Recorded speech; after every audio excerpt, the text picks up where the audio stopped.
fucking man's up.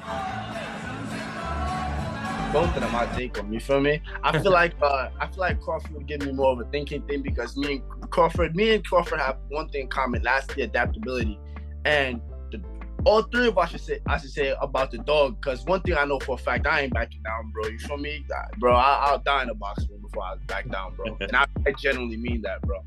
And like, bro, I honestly just feel like it's just one of those things where the next generation is always going to be better than you.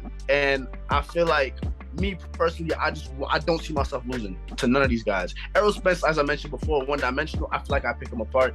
You know, it wouldn't be just so cut and dry, of course. He's a very, like I said, a generational talent in his own right. But I just feel like I have too many tools. Terence Crawford, I just feel like I'm just a bit sharper. What's good, YouTube? It's your boy KB. Back to get boxing. Let's just do one more time. Before we get into it, if this is your first time on the channel, do your boy a favor. Hit that subscribe button, hit that like button. On the way in, smash that bell icon so you can be notified when I drop new content. We on the road to 10K. Come join the family, sub to the channel. But let's get right to it, man. So, what y'all just heard was the rising prospect, Jahi Tucker, out of Deer Park, New York, who more recently just moved up from welterweight to junior middleweight. You know, he was supposed to have a fight where he had missed weight by, I think it was 7 pounds it was. So, you know, I think it was his body telling him it was time to move up. So as he did, he moved up.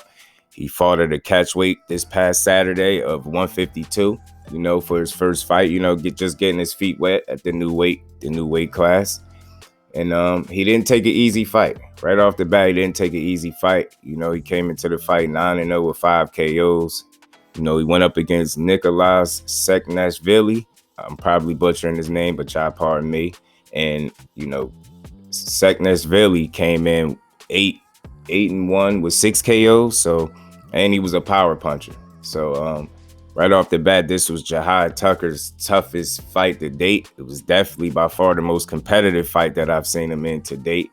You know, and this kid, simply put, is simply amazing in my opinion, you know. And one word that just comes to mind right off the bat is dog. I mean, this kid truly has dog in him. And, you know, as he stated in the video, he has some words for, you know, Xander Zayas, you know, to pick his mans up. And, you know, he's been adamant about wanting to fight Xander Zayas as well. And, you know, he had some very interesting comments about, you know, what he think about Errol Spence and Terence Crawford. And he say he'll take them both. You know, he say he feel like he'll pick Errol Spence apart. He say he feel like Errol Spence is one-dimensional, but he is great in his own right? And he say, you know, he feel like Terence Crawford is good as well. But he say he just feels like he has more tools and he's a bit sharper. I think that's big words for the young man, for the young rising prospect who's now sitting at 10-0 with 5 KOs, you know, at 20 years old, 5'11" with a 68-inch reach, coming off the most entertaining performance of his career, in my opinion. You know, he was rocked early with some big shots in the first round. And this kid, like Timothy Bradley said, he was just fighting like a man possessed. He was on another level. He just refused to back down. He refused to fold. Just like he said in the video, he not backing down. He said they all got dog in them, alluding to Spence and Crawford and himself, which he's 100% right. And, you know, when Nicolas hit him with some of those shots early, he had me a little worried in there. But, you know, as I looked at his eyes and I seen the eyes were still there and his eyes were still clear and he was wanting more, you know what I'm saying? And it just was so impressive to see that this kid, instead of using a boxing ability right off the bat that he does have, he just chose to bang it out with this guy. And, you know, a lot of people would say that might not be smart, but I think he was coming to make a statement, and the statement is exactly what he made. Maybe I know he didn't get the knockout, but he damn sure didn't get knocked out. He didn't drop. You know, his legs took a little slight buckle in the first round, if you want to say that. But after that, I mean, he adjusted to the power a lot better. And he weathered the early storm. And man, did he go in his bag. He was taking angles, going to the body, mixing up his attack from the body to the head. I mean, he showed the ability to make him miss, make him pay. I mean, this kid has a impressive offensive arsenal already, and his transitions from offense to defense are very smooth, man. He's very comfortable in the ring at 20 years old. with just 10 fights. And this is a guy that I made a prospect watch video on a while back. And I'm just glad to see him progressing the way he is. And he's doing amazing things. And like I said, this fight that he just put on last Saturday should wake a lot of people up. And you should have a lot of people, you know what I mean, paying attention to this dude. He should have put himself on everybody's radar. It was a tough, spirited, gutsy fight. Like I said, he took a lot of shots in this fight, but he never wavered. He never backed down. You know what I mean? He bit down, and he just got the job done. It was very impressive. I mean, some of the uppercuts he was landing on Nicolas, I mean, it were impressive, man. And the angles that he took, the footwork was impressive when he started using it. The defense, he does have great upper body movement, and he knows how to get out of the way of shots. He was on a mission Saturday night, and I honestly got to say it was very impressive to see this young man bite down so early in his career and not back down to the obviously much bigger guy. You know what I mean? A more natural size, junior middleweight, if you want to say. And look, he passed his test with flying colors, in my opinion. I know he got touched up some, but to see that, he just had a willingness to go in there and give us, the fans, a show. And he did it in a winning effort. He got his hand raised. It was a spirited fight. It was tough. It was competitive. It was gritty, but it was highly entertaining the whole way through.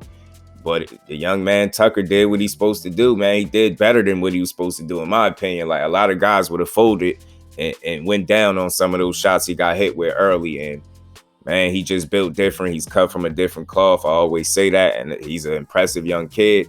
And I know he's going to get some criticism maybe for him saying, how he feels he'll do against Spence and Crawford. But this is what he's supposed to say. His confidence is on another level. And I believe that is what's going to make him great in the future. He's very confident in his abilities, as he should be.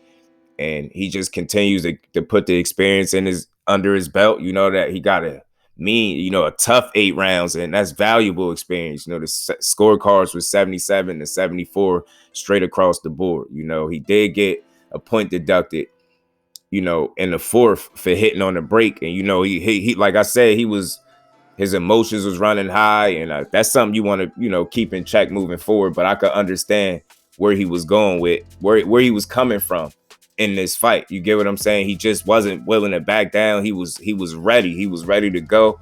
And his fire was fueled, and he just put on an amazing display for the fans, man. And these are the kind of performances that, you learn a lot from, and you just get better. He's not going to get touched the way he got touched in this fight against everybody. You know what I mean? But it's good to know that when he does get touched, he's still going to be there. I mean, it was ridiculous. Like I said, some of these shots he took. And then as the rounds went on, he just took the shots even better.